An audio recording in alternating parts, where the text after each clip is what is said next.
But we're going to start with, I'm Cheryl Weaver, your Conference Benefits Officer. We have Lisa Wink, Director of Communications with us. Heidi Carriega and Christy Yang are here, District Administrators. If not, I will go ahead and share my screen and walk you through the compensation form. And I see Lisa's here too, just in case I say something that's not correct. You should see the compensation form for Owen demo. And so we're going to go in and edit, because I know we've been playing around with this compensation form, using it as our test model. Let me just say, Cheryl, that when they first go to their people portal and click on the word compensation, it will say the compensation for 2026 is now open. And then it'll say start. You won't see it, the edit compensation, you'll see start compensation. So I just want to panic when they don't see the edit button. Okay, yeah, no, ours is already started. So like I said, we've been playing around with it. So you should see the clergy compensation form from Mr. Owen Demo. Some of these will pre-fill in for you. It should pre-fill the effective start date. Lisa, does it fill their status? I don't think so. No, it does not. They will need to put in their clergy status and their appointment status. Okay, so you do need to choose. And when you click on these, just as in previous years, all of them are here. So we're gonna just keep these the same. Make sure that you click on your appointment time. What you click here fills down below as to what you're eligible for as far as benefits. Your church conference date, we're going to say the 28th. We're going to give ourselves an extra week for the church conference date. Owen Demo serves Demo Church in small town Wisconsin, just so everybody knows. You will choose the churches from here. If you choose, well, we're going to give this, let's give him Anigo too, okay? Just so we can see the splits later. We'll go back and take it off. But if you serve more than one church, you need to go ahead and pick all of them in here. So we'll give him Cedarburg too. We gave him 3 churches just for demo purposes. Overachiever. Huh? Oh, Owen is an overachiever. Well, we have some overachievers out there. I know we do. The amount of cash salary that is paid, your base salary, don't include your housing. Pretty straightforward. Go ahead and put your cash salary there. We're just using round numbers for demonstration purposes only. Now here's a new thing, each area benefits. We do billing differently now for clergy couples in the health insurance area. So if you are part of a clergy couple, you need to slide that to yes. Okay. If you are not, leave it on no. We're going to go through the benefits area through the health insurance as a no, and then I'll go back and show you what it does when you click yes. Okay. So first of all, Owen is not part of a clergy couple, and he's going to go ahead and choose his health plan. Now, this is not your actual benefit election. You still have to go through the WestPath system. It will not be quite the same this year. It will still be a type of benefits choice, but they've switched software. So you're going to want to make sure that you catch up on the October Lunch and Learn, where we go through how you choose your actual elections in the system, so that starting January 1st, your health insurance is correct. Okay, so we'll table that for now. But the new rates are already out, and the plans have not changed as far as their basic setup. So if you need any information on that, just shoot me an email and I'll send you the brochures, or I'll point you. It's on our website under benefits and finance and administration under health insurance. The links to how to choose your plan are still the same. Okay. But you're going to want to know which plan you're leaning towards. If you need to make a change later in the year, say we have a 28th of September church conference, I'm going to choose my health plan. And then after I sit through the trainings in October and open enrollment starts at the end of October, I decided I want to change. You can still do that. This isn't a locked in, but then you'll need to let me know, okay? That you've made that change. And when you go into your open enrollment, you'll need to make sure that you choose the plan that you really want us to bill you for, okay? So all of the plans are the same. If you have any questions, again, throw them in the chat. Heidi, Christy, could one of you monitor the chat for me? If there are any questions, otherwise just shout out. We're going to say that this is a single person and he's going to choose the H2000. And then it tells me the annual cost, not monthly, annual. Okay. If you're not electing a dental, there is a no dental plan, but we're going to go ahead and give him a dental plan. Vision, everybody who chooses a health plan, if you're eligible, exam core is included in your medical premium. So you always want to make sure that you choose exam core, especially when we do open enrollment. We will restate that as well and remind you, because you do get free eye exams with your medical plan. Vision insurance that you pay extra for is simply for contacts and glasses. So we want him to have that. Now, as you'll see, it's totaling up the portion that Owen owes for health insurance, okay? That's an annual amount that should total up his health plan, his dental, and his vision. The next line is what of that amount are you, is your church able to cover? Some of you are very fortunate that your church can cover a portion of your health insurance costs, not the costs that they're required to pay, but the costs that you pay out of your pocket, the church covers for you. And so how much of that is the church going to cover for you? We're going to say that Owen's church is going to cover all of it. So then we'll put that there. Now, in some very few cases, I'm going to say less than 5. There are some examples of churches that do pay some additional personal expenses. These are very much on a case-by-case basis. And like I said, it's something that is not used very often at all. It's a personal expense paid by the charge. That is offered up. This amount does count for taxable income, just so you're aware, okay? So what it's going to do is we're going to not use that field, but it's going to add all of it together for us. So here's the salary value, cash salary plus health insurance benefits. Down here, it's already pre-filled in how much the church is going to pay, which is their required monthly portion. This year, it was $1,470 per month. Next year, it's $1,530 per month. So it's going to automatically give an annual amount for that. Okay, any questions so far? What extra kind of things might a church pay? If a church decides they're going to give the clergy person, there are some examples right here, bills, invoices, for personal expenses, like say you were fortunate enough to have your church pay for your health club membership. Oh, okay. Okay. Or maybe there's some additional medical care expenses. The personal expenses paid by charge can be handled in a couple of different ways. So that's why I say it's not used very much at all. Okay. Okay. Yeah. Any other questions on that part? Okay, I'm going to go back up before we get out of this area, and I'm going to say that Owen is married to another clergy person. Okay. So if Owen and his wife are both clergy in the Wisconsin Annual Conference, they only one of them needs to choose the health plan on their compensation form. Okay. So then if Owen's wife is putting she's taking care of the insurance, because like in our house, I take care of it.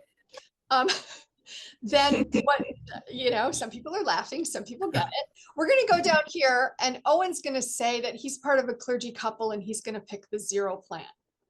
But don't you both pick the 0 plan? Make sure somebody knows of the clergy couple who's picking the plans. So then the dental would just be a no dental plan. And for vision, you could just do no selection. Okay, so Owen's wife has chosen all of the plans, okay? Mhm. Now we would zero this out because you're not going to pay for something that's not there. But then you'll notice because they're billed, each church is billed differently, this amount will change, okay? So that's the difference between a clergy couple and not a clergy couple, okay? All right, we're going to move on. If there are any clergy couples that have questions on that afterwards, we will also reinforce that as we go along. Next is your housing. You either have a parsonage or you do not. It's one or the other. So you have two choices. You either have, oh, there is an other. I apologize. There's an other. I'm not sure what other means, but we're going to say that Owen has a Yeah, parsonage. this is about filling out church conference forms. No, it's good. And Cheryl, Yeah. I can answer to the other part. Yep. What is other? So other would be a lay supply that does not get a housing allowance nor a parsonage. Okay. All Or right. sometimes part-time licensed local pastors Don't are get in that situation as well. Okay. Sounds good. All right. So Owen has a parsonage. So now what it's done is it's going to take your total salary value and it's going to add up the figures and pull in the totals that it needs to get your clergy plan compensation.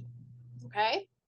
So the behind the scenes, it's taking these numbers and it's putting in your cash salary value plus that additional portion of insurance for your personal portion that the church is going to pay. And for when I said has a parsonage, it's going to take that value times 1.35 for 2026. If you don't, if you haven't had any training on Compass or don't remember or just have been living under a rock and didn't know we're changing retirement plans, for those who are eligible for CRSP, it is switching to Compass. In the Compass plan, they've increased the value of the parsonage from 1.25 or 25% to 35%. And that's going to be really important for clergy to pass along to their finance people as well, because that's going to change these amounts and increase what is required for your retirement.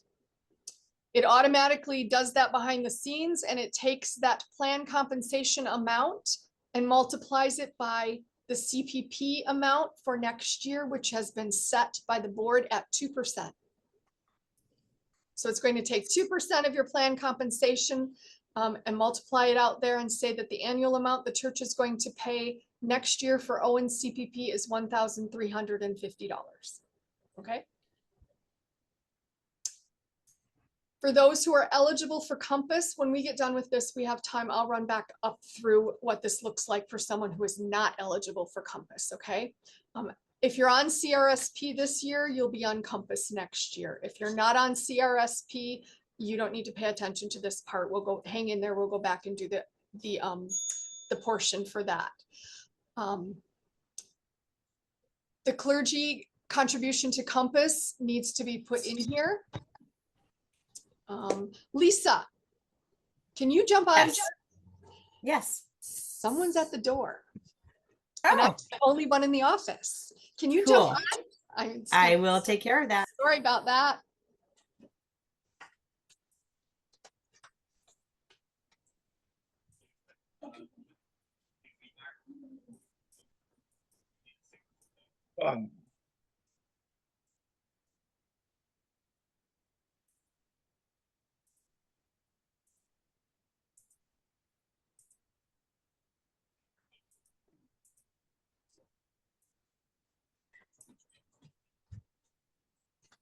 All right.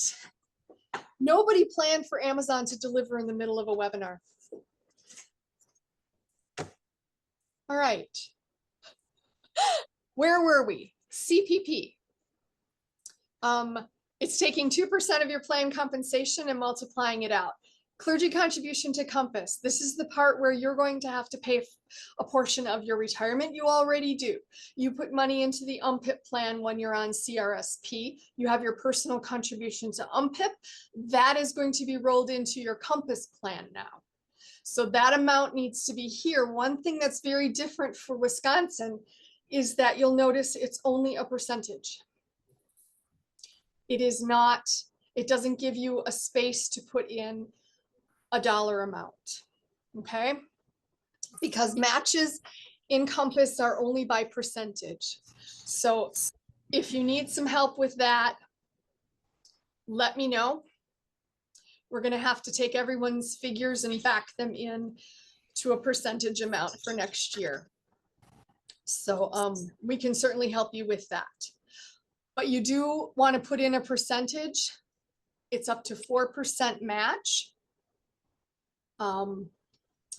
So you want to put as much in here as you can. Now, there is a feature built into Compass that allows you to use any payments that you are making for yourself or a dependent in your household towards student loans as a part of your 4% match.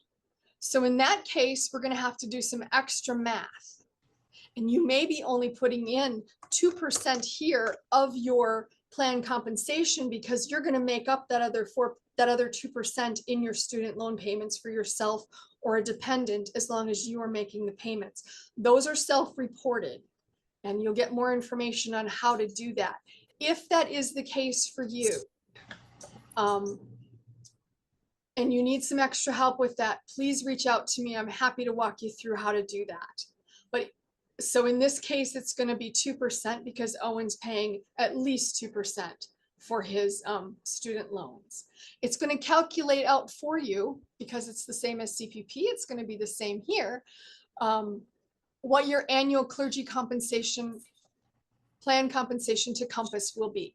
And this one's kind of cool because if you don't know how much you can afford, you can go on here and just change the amounts. No, don't do that. Don't do that. Where did he go? He left. Scroll down. You're good. He's right here. There we go.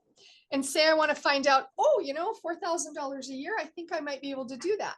So just start playing with it because it automatically has your plan compensation figured behind the scenes for you. So you can start taking a look at how much you can actually afford. Again, this is an annual amount.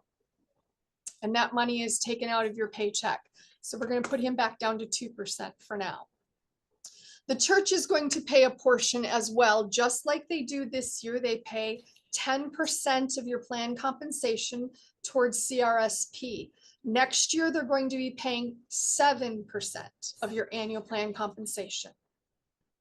4% of that will be paid directly, up to 4% of that will go directly into your account if you contribute at least 4%, either in the plain cash or a combination of cash out of your salary plus self-verified student loan payments. So there are several ways to get there.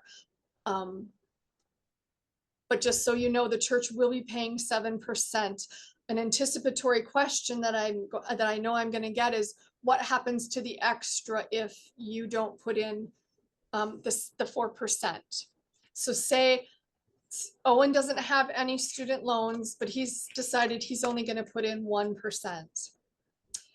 The church is still going to be billed the full 7%.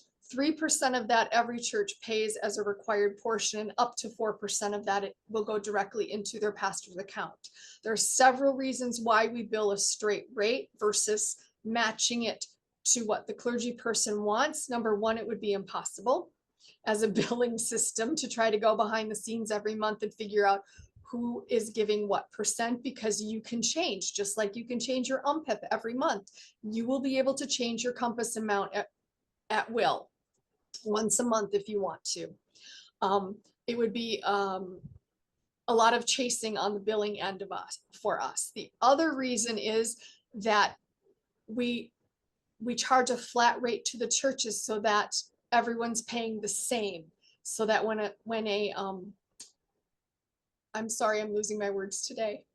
When an appointment changes, it stays the same for the church. And lastly, any amount that's not given directly of that 4% match money goes into what is called benefit reserves. It is used to help keep the costs down for benefits for all churches. So for instance, CPP is being charged at 2% to churches this next year. The cost to us as a conference is 3%. The reason that we can do that is because of that benefit reserve money that we have. So we take that money and we invest it and we steward it well to help all the churches, because we're a connectional ministry. Everyone pay the lowest cost possible for your health insurance and your retirement benefits. I hope that makes sense. So when you get that question from your SPRC, or if you're on here, know that 7%, we will always bill the 3% and the 7%, or the 3 and the 4 to the churches. Any questions on that?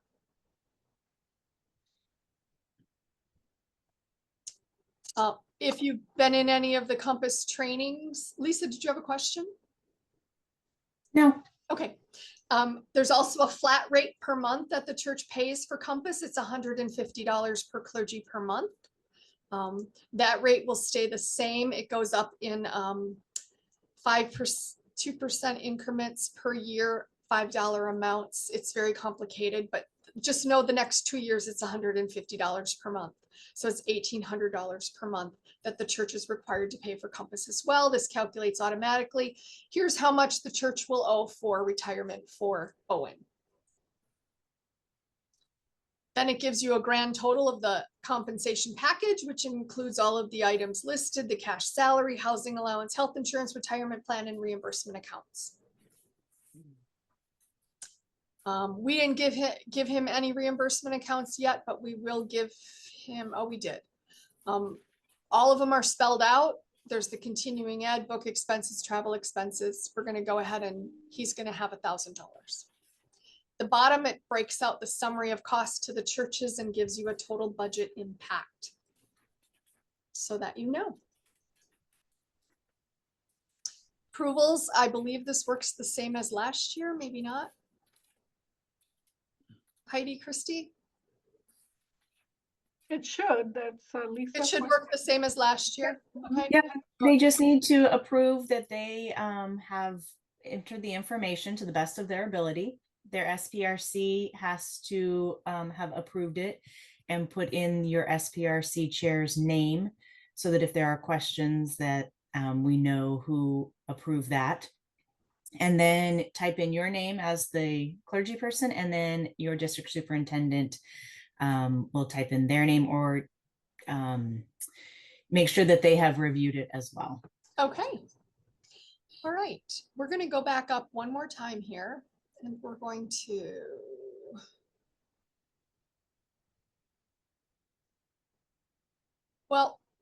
I think what we're going to do is do splits first. We're going to stay with this. I'm going to go back and fix this. When you save this and you go out, you should be able to go back in, and then you will see these buttons, correct, Lisa? Correct.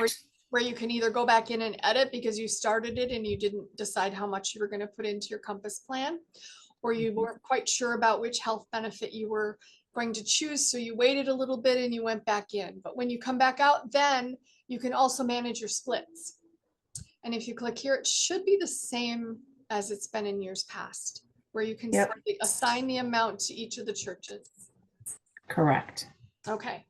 And this section is semi-foolproof, meaning that if your totals don't match the comp value total there on the left-hand side, it will not let you save it. It will turn red and say, can you go back and check your numbers? So it wants you to we wanted to make it as easy as possible for people to make sure we had the right numbers. And so once it turns not red, then you can save it and you are done with your splits. Awesome. I just did it the easy way. All right. So hit save, Cheryl. Okay. Hit save. Now, just because you have gone in and you have edited your compensation and you've saved it and you've done your splits, it has not yet been sent to the district office for review. You do have to hit that done, submit for approval. And once you do that, then Heidi and Christy in the district office will get that on their end and can review it. And if they have questions, we'll reach out to you. Okay, awesome. We're gonna go back and just play with this a little bit. I wanted to make him a part-time licensed local pastor. 1/4 time. He's only gonna serve one church. He's gonna get $10,000 in benefits, or $10,000.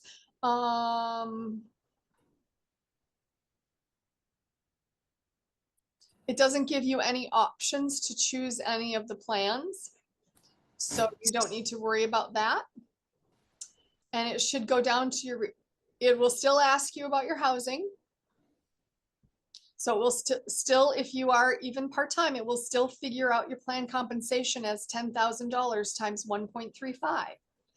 And that is what it will base your UMPIP on. Okay, so then it's going to ask how much is your personal contribution to UMPIP going to be? Same as the compass, but it's going to ask you, for some reason, this is not, it doesn't look like it's figuring correctly, Lisa. I Oh. agree.